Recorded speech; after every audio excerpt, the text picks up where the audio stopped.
할렐루야. 오늘 예배사역위원회 헌신예배여서 예배에 대한 말씀을 같이 나누고자 합니다. 예배도요, 예배가 있고 예식이 있습니다. 둘 사이의 차이가 뭔지 아십니까? 예배는 변하지 않는 겁니다. 우리가 누구에게 예배를 드립니까? 하나님께 예배를 드리죠. 하나님께서 세상을 창조하신 다음에 7일이 된 순간 우리에게 예배하라 말씀하셨습니다. 그래서 안식일을 그 기점으로 모든 피조물들이 그 조물주 앞에 머리를 조아렸습니다. 예배였죠. 그리고 예배는 그 이후로도 계속 구약시대, 신약시대, 그리고 교회시대, 그리고 지금까지 이어져 가고 있습니다. 하지만 그 예배의 형식은 과거와 지금은 다릅니다. 과거에는 제물을 가지고 예배를 드렸었고 또 나름의 방식을 가지고 예배를 드렸습니다. 그리고 예수님이 오신 다음에 그리고 그 오신 직후에 드리는 예배와 지금 드리는 예배가 많이 차이가 있습니다. 예식이 바뀐 겁니다. 예배는 그대로인데 하나님께 예배를 드리는 방식이 바뀐 겁니다. 그래서 예배를 이야기할 때 두 가지입니다. 예배가 있고요, 예식이 있습니다. 오늘 여기에 대해서 좀 같이 말씀을 나누고자 합니다. 예전에 신학교 다닐 때 예배학 개론이라는 수업을 들었습니다. 말 그대로 예배에 대해서 가르쳐주는 학문입니다. 예배가 무엇인지, 예배를 드리는 사람의 마음은 어떠해야 되는지, 그리고 그 예배를 잘 드리기 위해서 지금까지 기독교 역사에서 어떻게 예식이 변해왔는가에 대해서 가르쳐주는 내용이 바로 예배학입니다. 근데 개론이라고 그랬죠. 전문적으로 깊이 파고드는 것이 아니라 전체적으로 좀 이렇게 러프하게 배울 수 있는 그 수업이 예배학 개론이라는 그런 수업이었습니다. 예배학 개론 수업에 교수님이 가장 처음 하셨던 말씀이 아직도 귀에 남습니다. 우리 대한민국처럼 예배가 많은 나라는 없습니다 라는 말로 시작을 하더라고요. 우리가 지금 드리는 예배가 얼마나 많습니까? 일단 주일 예배 있고요, 그리고 주일 오후 예배 있습니다. 수요 예배 있고 금요 기도회, 금요 철야 있죠. 또 어디 있습니까? 새벽 기도. 그리고 신방 가면 신방 예배. 또 누가 돌아가시면 추도 예배, 장례 예배, 발인 예배, 입간 예배, 모든 것이 예배입니다. 어느 날은 제가 편안하게 그냥 이렇게 성도님 만나러 갔는데, 목사님 오셨으니까 예배 좀 드려주시죠 그러시더라고요. 준비가 안 됐는데 그냥 드려달라고 그럽니다. 그래서 드렸더니 그제서야 좀 마음이 뿌듯해 하시더라고요. 우리 한국은 참 예배를 많이 드립니다. 그러면 우리 한국 말고 다른 나라는 예배를 어떻게 드릴까요? 미국은 어떻게 드릴 것 같습니까? 제가 미국에 가서 이 예배를 어떻게 드리는가 봤더니 예배를 별로 안 드립니다. 주일 예배 드리고요, 주일 예배 외에 성경 공부 같은 걸 합니다. 그리고 조금 이제 하나님 앞에 경건하게 나아가는 교회 같은 경우는 프라이데이 프레이어 미팅이라고 이제 금요 기도 모임 같은 것이 있습니다. 금요 철야 같은 거죠. 그런 모임 외에 다른 모임은 없습니다. 그래서 외국에 있는 목사님들이 한국에 와서 한국 목사님들이 설교하는 거 보면요, 깜짝 놀랍니다. 어떻게 이렇게 설교가 많냐고, 그리고 어떻게 이렇게 설교를 하냐고 그렇게 놀랍니다. 우리나라처럼 설교가 많고 예배가 많은 나라가 참 없는 것 같아요. 그렇기 때문에 기독교가 이렇게 부흥하고 발전되지 않았나라는 생각을 합니다. 그런데 교수님이 이런 말씀을 하셨어요. 예배는 많이 드리는데 예배의 본질, 예배가 무엇인지, 예배를 왜 드리고 예배의 순서는 왜 그렇게 되는지 알면서 목회를 하고 있는 분들은 많지 않다라고 이야기를 합니다. 우리가 오늘 주일날 예배를 드렸습니다. 제가 먼저 나와서 여러분과 인사를 하고, 그리고 성경 말씀을 읽죠. 그 다음에 기원하옵나이다 기도를 드립니다. 그리고 이제 부목사님이 나오셔서 찬송도 부르고 참회 기도 드립니다. 여러 형식들이 있어요, 주보 안에. 근데 왜 주보 안에 그런 형식들이 만들어진지 아십니까? 여러분 아세요? 그거 그냥 만들어진 것이 아닙니다. 굉장히 신학적이고 온전한 예배를 드리기 위해서 만들어 놓은 거예요. 예배 형식은요 다 비슷비슷합니다. 묵찬, 기찬, 설기찬. 묵도 찬송, 기도 찬송, 설교 찬송. 예. 전문 용어입니다. 묵찬, 기찬, 설기찬. 왜 그렇게 드리느냐? 그게 하나님께 온전한 예배를 드릴 수 있는 하나의 어떤 방편이기 때문에 그렇게 드리는 거예요. 우리가 주보를 이렇게 열어보면 예배의 부름이라는 그 순서로 우리가 예배를 시작합니다. 왜 예배의 부름인 줄 아십니까? 영어로는 calling to the worship인데, 예배로 나올 때 우리 장로교 전통에서는요, 우리 인간은 절대로 마음대로 예배를 못 나옵니다. 인간의 자력의 의지로 예배로 못 나옵니다. 그럼 어떻게 나올 수 있느냐? 하나님이 불러주셔야 되는 거예요. 하나님이 말씀을 통해서 너희가 주 앞에 나아오라 말씀해 주셨기 때문에 우리가 예배로 나올 수 있는 겁니다. 그래서 예배의 기원, 예배의 부름이라고 하면서 예배를 시작하는 겁니다. 우리 기독교는요, 선은총의 종교입니다. 여기 다 예수님을 믿는 사람들이시죠. 근데 예수님을 믿게 된 동기는 다 다릅니다. 어떤 분들은 전도를 받아서 예수님 믿는 분도 계시고, 어떤 분들은 기독교 부모님을 만나서 예수님 믿는 분도 계시고, 어떤 분은 자고 있는데 하나님께서 교회 가라, 신성교회 가라 정말 하셔서 오신 분도 있습니다. 정말 기도 중에 그렇게 오신 분들도 있어요. 근데 이렇게 어떤 모양을 가지고 교회에 왔든지 어느 정도 시간이 지나면 다 동일하게 고백하는 말이 있습니다. 내가 하나님 찾은 거 아닙니다. 하나님께서 이 죄인을 불러주셔서 하나님의 자녀 삼아주셔서 내가 하나님의 자녀 됐습니다 라고 고백한다는 거예요. 여러분 아멘이십니까? 네. 모든 장로교 신앙의 기반을 둔 기독교인들은 다 이렇게 고백합니다. 내 의지가 아니라. 마찬가지입니다. 우리가 예배를 나오는 것도 우리의 의지가 아닙니다. 하나님께서 불러주셔서 우리가 이 가운데 나올 수 있는 겁니다. 자, 그렇게 해서 예배에 나왔습니다. 그리고 하나님 앞에 나아가려고 하는데 나아갈 수가 없습니다. 왜 못 나갈까요? 죄인이거든요. 우리가 세상에서 죄를 가지고 살았었고요. 하나님은 선하신 하나님입니다. 선하신 하나님과 죄인이 함께 자리에 머무를 수 있을까요? 없습니다. 그래서 예배로 들어갈 때 어떤 걸 하느냐? 참회의 기도를 하는 거예요. 우리가 일주일 동안 살았던 죄악들을 주님 앞에 기도로 고백을 드립니다.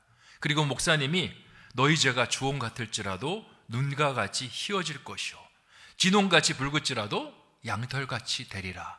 그 참회 선언을 해주면 그때부터 이제 찬양으로 확 나가는 겁니다. 그래서 참회 기도가 마친 다음에 뭘로 연결되냐? 성가대의 찬양으로 연결이 되는 거예요. 이제 하나님과 우리 사이를 막고 있던 그 죄악의 담이 다 허물어지고 이제 하나님과 우리가 연합을 이루면서 함께 찬양을 하는 겁니다. 이제 예배가 좀 이해가 되시죠? 그런 흐름 속에서 예배가 된다라는 거. 그리고 찬양이 맞춰진 다음에 이제 대표 기도자가 와서 대표 기도를 합니다. 그 대표적 기도자는요, 이 예배를 위해서 기도하는 겁니다. 하나님을 위해서 기도하고 예배를 드리는 사람들을 위해서 기도하고 이 예배가 하나님의 인도하심, 성령의 충만하심 속에서, 임재 속에서 예배가 될 수 있도록 기도하는 것이 필요한 겁니다. 그 대표 기도는 그렇게 하기 위해서 하는 겁니다. 그런데 가끔씩 대표 기도 하시는 분들 중에 나름대로 생각을 가지고 대표 기도 하시는 분들이 있습니다. 좋습니다. 신앙 색깔이 다 다르니까. 그런데 어떤 분들은요, 정치적인 성향을 가지고 대표 기도 하시는 분들도 있어요. 요즘 같은 이 시절에는 굉장히 조심스럽잖아요. 그런 생각이 있는 거 괜찮습니다.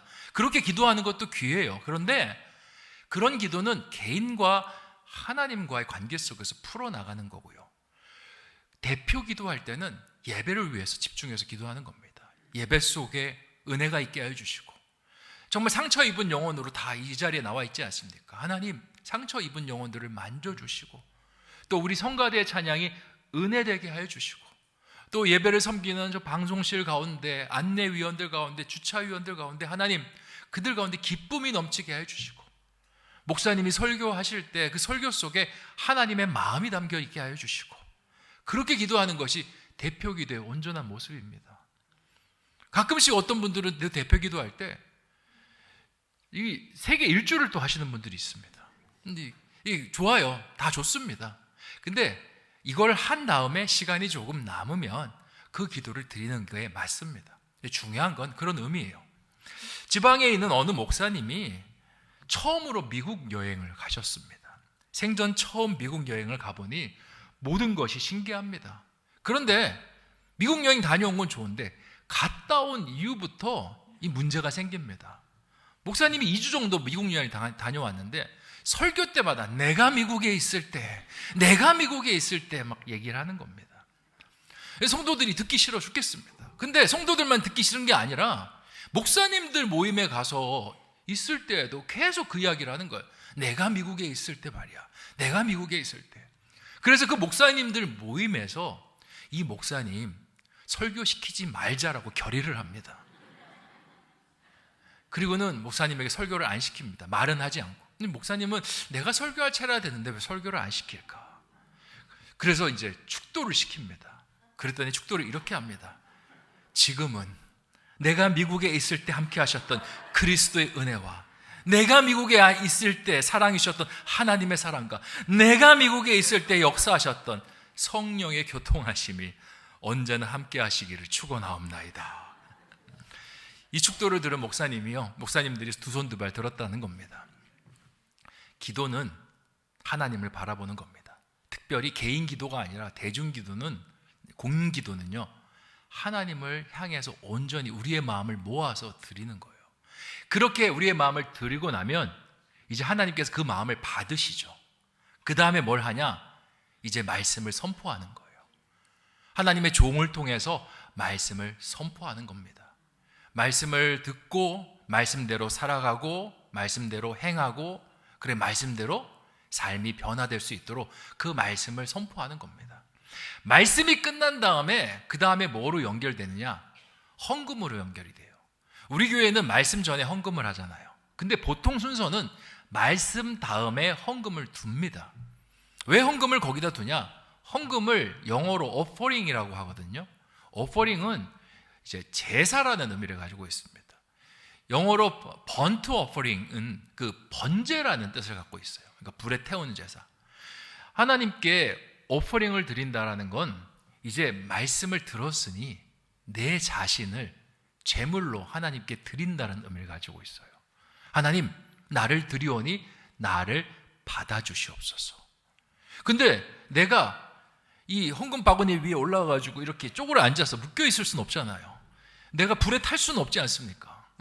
그래서 내가 소중히 여기는 물질을 일부를 구별해서 하나님 앞에 드리는데 본래 목적은 나를 드리는 거예요. 어떻게? 목사님을 통해서 주신 하나님의 말씀에 비추어서 내가 말씀대로 살아가겠습니다 라고 결단하고 나를 드리는 것이 offering입니다. 그리고 그 헌금이 다 끝난 다음에 이제 마지막에 축도를 받잖아요. 축도 받는 거 참 좋아합니다. 하나님의 축복이 우리 삶 가운데 임한다라고 생각하니까 다들 받고 싶어 하시죠. 근데 축도는 우리에게 어떤 축복을 주기 위해서 그렇게 축도를 하는 것이 아니라 하나님의 사람으로 세상 속에 살아가라, 축복된 존재로 살아가라는 의미에서 축도를 하는 것입니다. 손을 벌려서 이 나가는 문을 향해서 손을 벌리고 목회자가 축도를 하지 않습니까? 그렇게 받아서 세상 속에서 작은 하나님의 교회로 세상 속에서 살아가라고 하나님께서 말씀하시는 의도로 우리에게 축도를 하는 겁니다. 그래서 모든 예배의 순서가 이런 형식으로 이제 구성이 되어 있는 겁니다. 이제 예배가 좀 다르게 보이지 않습니까?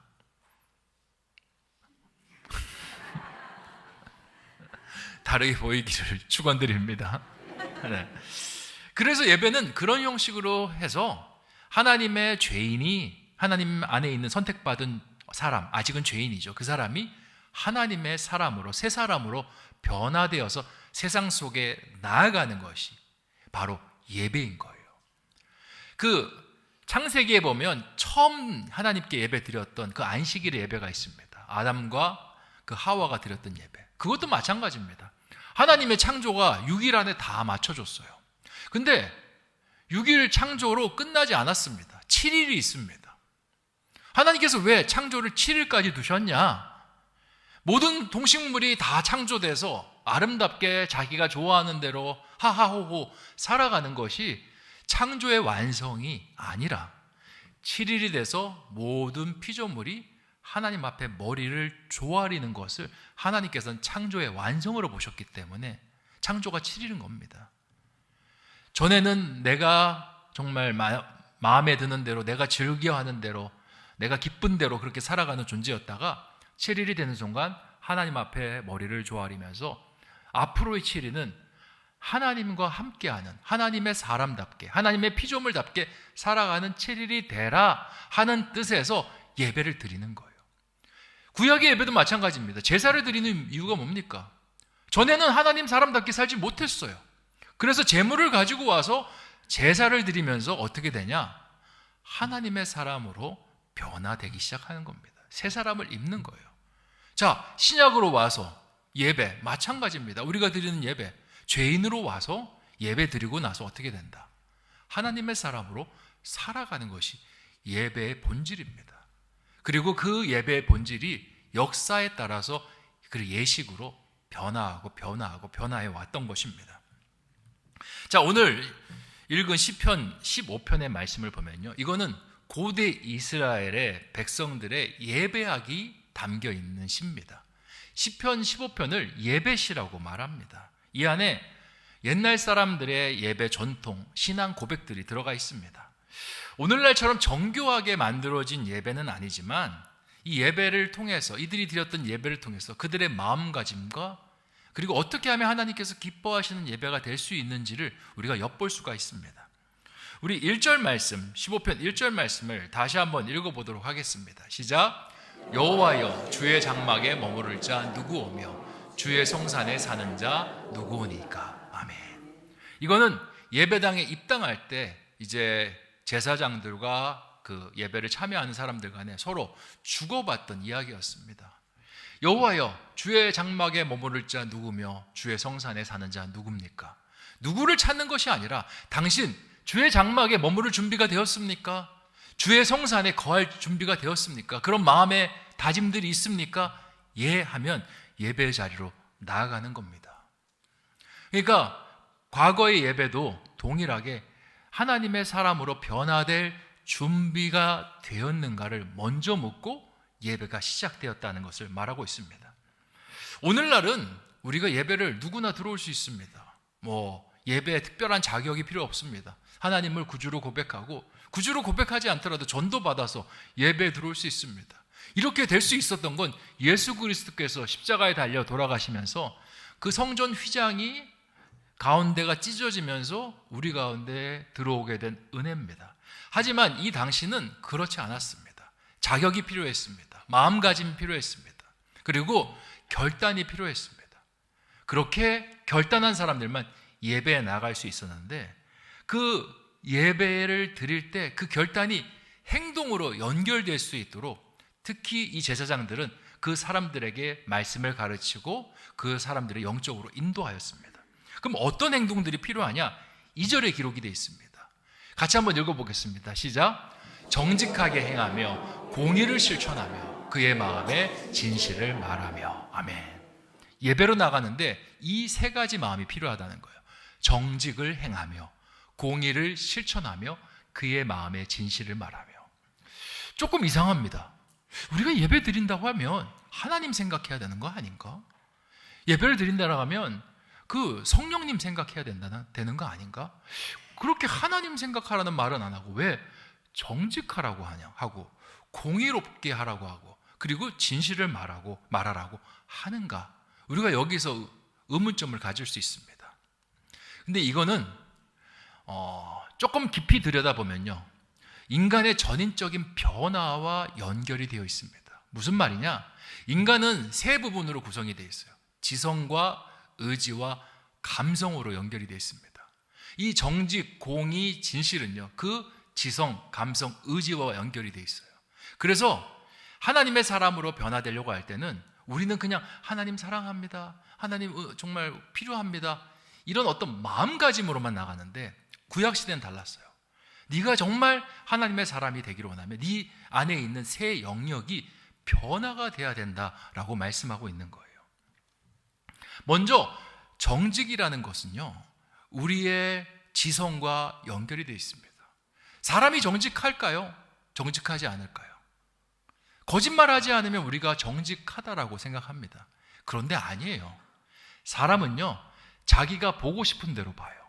그리고 자기가 하고 싶어 하는 대로 생각하고, 진실을 보더라도 그 진실이 나의 머릿속에서 다른 것이 나올 수가 있습니다. 그리고 우리가 어떤 일을 할 때, 어떤 정직을 행하려고 할 때, 그 사람이 누구냐에 따라서 그 정직의 방향이 달라질 때가 많아요. 예를 들어 거짓말을 하고 남을 속이고 남을 때립니다. 그 사람은 벌을 받아야 됩니까? 칭찬을 들어야 됩니까? 벌을 받아야 되죠. 맞죠? 그런데 그 사람이 내 아들이라고 생각해 보십시오. 내 딸이라고 생각해 보십시오. 어떻게 생각합니까? 벌을 줘야 됩니까? 주여가 벌써 나오지 않습니까? 주여. 예전에 제가 식당에 갔는 식당 그 뉴스를 봤어요. 어떤 이제 식당에서 그 아이가 뭐 이렇게 툭 쳐가지고 이제 국물이 쏟아져서 어떤 사람이 화상을 입는 그런 사고가 있었는데, 그 아이가 이렇게 했으면 크게 이제 사고를 낸 거고 잘못했다고 죄송하다라고 그렇게 사과를 해야 되는데, 그 부모가 적반하장으로 나왔습니다. 아니 애가 그럴 수도 있죠. 뭐, 아니 뭐 그렇게 뜨겁지도 않은데 뭐 그거 했다고 그렇게 한다는 그런 뉴스 기사를 본 적이 있습니다. 왜 그럴까? 부모 이야기에 틀린 것은 아니에요. 애가 그럴 수 있죠. 근데 사람이 다치지 않았으니까. 그리고 그 아이의 행동 때문에 그 국물이 쏟아지지 않을 수도 있었던 건데 쏟아지는 그런 사고가 일어났지 않습니까? 그러면 사과를 해야 되는데요, 다른 옳은 기준을 보는 거예요. 뭐냐? 이 아이는 내 아이고, 그리고 그 아이들은 그렇게 할 수 있고, 그러니까 이 사건 속에서 다른 의견들을 내는 겁니다. 그 사람이 특별히 악해서 그런 것이 아니라 그렇게 바라보는 거예요. 사람은 누구나 쉽게 자신의 정직이 흐트러질 수 있습니다. 자신이 알고 있는 것들이 쉽게 굽어질 수가 있어요.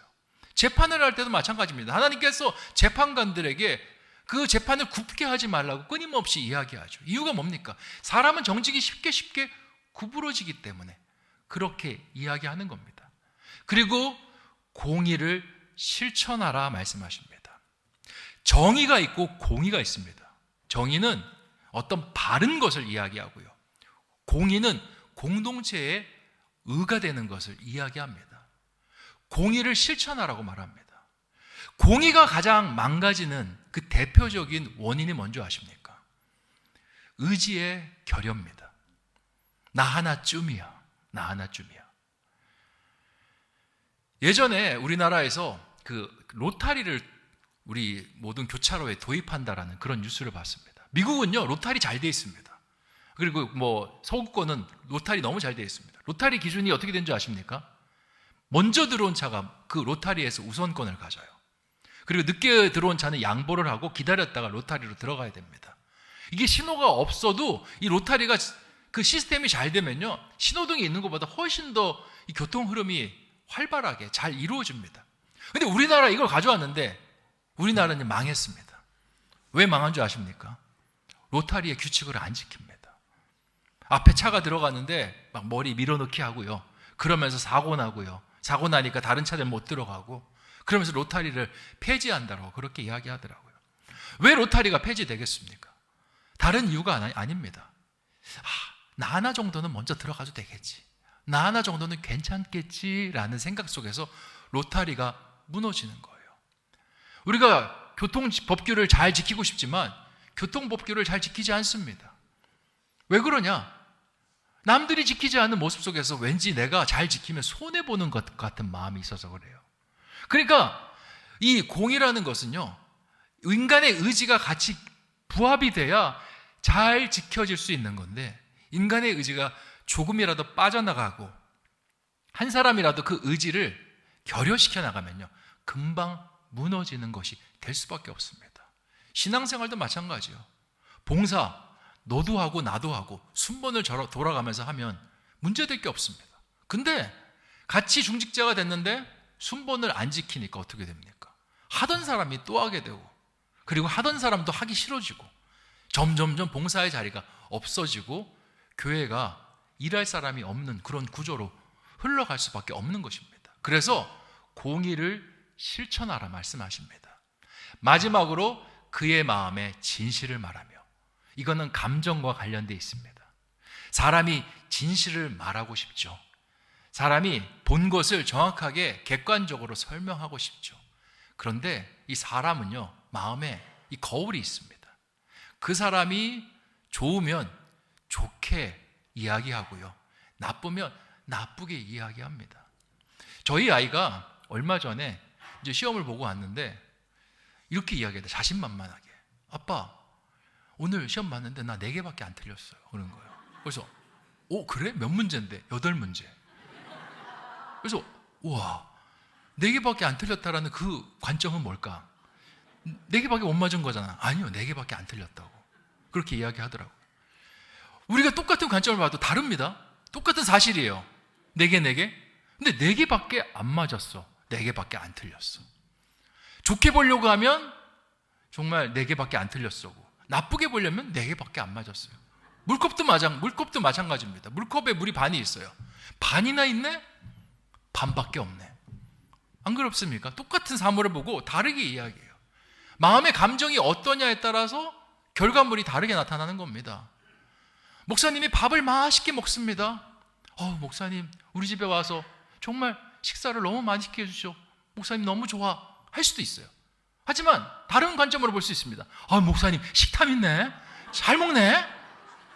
목사님 밥을 잘 안 먹어요. 깨작깨작. 목사님 요즘 많이 힘드신가 보다. 밥도 잘 못 드시고. 목사님 입만 까다롭네. 볼 수가 있습니다. 내 마음이 어떠냐에 따라서 현상은 그대로인데요, 다르게 보는 거예요.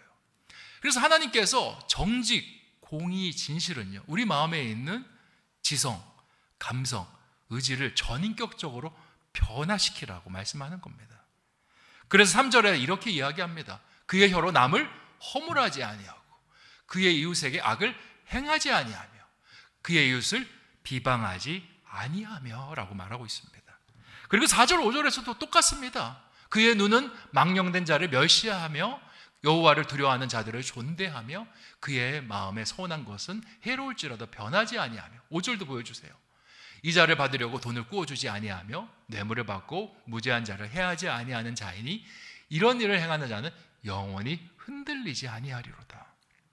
예배신데 전부 어떻게 행해야 되느냐에 대해서 이야기만 쭉 나열하고 시가 끝납니다. 무슨 말이냐? 하나님께 예배드린 사람은 삶이 변화되어야 된다는 것을 이야기하는 거예요. 전에는 죄인으로 들어왔지만 지금 하나님을 만난 순간부터 이젠 죄인이 아니라 의인으로 변하는 거. 의인의 삶을 살아가라. 이게 바로 예배의 본질이라는 겁니다. 오늘날 우리가 예배드리는 모습을 보면요, 예배에 뭔가 카타르시스를 느끼고 싶어요. 찬양을 통해서 막 감정이 올라오고 목사님의 말씀을 통해서 막 뭔가 뜨거워지고, 그런 게 없으면 예배 별로였다, 예배 은혜 못 받았다 하는 경우가 참 많습니다. 예배는 은혜 받는 게 아니라 예배는 변화되는 겁니다. 예배는 새로워지는 겁니다. 하나님의 사람으로 새롭게 살아가는 게 예배입니다. 은혜 못 받는 게 아니라 내가 하나님의 은혜가 돼서 살아가는 게 예배고요. 그렇게 살아가지 못하면 아무리 좋은 말씀, 아무리 좋은 예배 드려도요, 예배가 진정으로 우리의 삶 속에 드려진 것이 아니게 되는 것입니다. 오늘 이 예배의 본질에 대한 말씀을 가슴 깊이 새기기를 원합니다. 예배를 드릴 때 우리는 예배 속에서 변화되는 사람입니다. 하나님, 나를 변화시켜 주시고 말씀을 통해서 나를 새롭게 해 주시고 세상 속에서 하나님의 사람으로 정직과 공의와 진실을 행할 수 있도록 인도하여 주시옵소서. 그렇게 나아가는 저와 여러분 되시기를 주님의 이름으로 축원드립니다. 기도하겠습니다. 좋으신 아버지 하나님, 주님의 은혜 가운데 오늘 예배사역위원회 헌신예배 드리게 하시니 참으로 감사합니다. 오늘 시편 15편의 말씀을 통해서 정말 예배가 무엇인지 그 본질을 보게 하시니 참으로 감사합니다. 시편의 예배는 뭔가 지금 우리가 드리는 예배처럼 화려한 형식은 없었습니다. 하지만 없는 만큼 본질에 집중했습니다. 죄인이 의인 되는 것, 옛사람이 새사람 되는 것, 그것을 예배로 보았습니다. 우리의 삶 속에 그 진정 예배가 있게 하여 주시옵소서. 그냥 카타르시스 느끼고 은혜 받았다 감정적으로 북받쳐 오르고 나아가서는 하나님의 사람이 아닌 모습으로 사는 그런 것이 아니라 정말 그 예배에서 느끼고 정말 깨달은 것은 작지만 그 작은 걸 하나 가지고 하나님의 사람으로 살아내는 복된 예배자, 참된 예배자 되게 하여 주시옵소서. 감사를 드려오며 모든 말씀 예수님의 이름으로 기도하옵나이다. 아멘.